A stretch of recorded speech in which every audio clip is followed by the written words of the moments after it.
আমার এক close relative একটা ক্লাউড কিচেন স্টার্ট করেছিলেন গত বছর, এবং গত বছর স্টার্ট করার পর যা যা লাইসেন্সের রিকোয়ারমেন্ট থাকে, food licence, trade licence, GST সমস্ত উনি নিয়েছিলেন, এবং তার পরপরই উনি সুইগি, জোম্যাটো সমস্ত প্ল্যাটফর্মে নিজেকে অ্যাসোসিয়েট করেছিলেন। এক বছর ওনার বিজনেস বেশ ভালো গ্রো করেছিল। সমস্যা হলো এই বছর, যখন সুইগি জোম্যাটোতে ওনার লাইসেন্সগুলো রিভিউ করতে গিয়ে ওনার অ্যাকাউন্টটা সাসপেন্ড হয়ে যায়।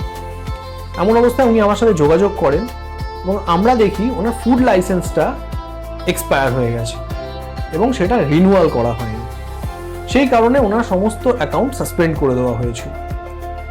এই অবস্থায় একটা ফুড লাইসেন্স রিনিউ করতে একটা টাইম লাগে, এবং সেই টাইমের জন্য ওনার সমস্ত রকম অনলাইন অর্ডার টেম্পোরারি বন্ধ হয়ে যায়।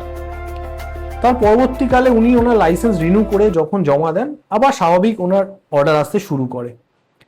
তো যে কোনো লাইসেন্সে একটা নির্দিষ্ট ভ্যালিডিটি বা রিনিউয়ালের টাইম থাকে। আমি প্রথমে এক বছরের জন্য লাইসেন্স নিয়ে নিলাম, তার মানে এই না সেই লাইসেন্সটা আমাকে আর কোনোদিন নিতে হবে না বা আপডেট করতে হবে না।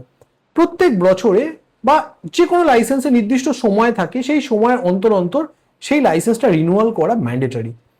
বিজনেসে লাইসেন্স রিনিউয়াল না হলে আপনাকে যে কোনো সময় এরকম সমস্যায় পড়তে হবে, এবং একটা রানিং বিজনেসে হঠাৎ করে বন্ধ হয়ে গেলে যে কতটা সমস্যার মধ্যে পড়তে হয় সেটা যারা বিজনেস করে তারা খুব ভালোভাবে জানে।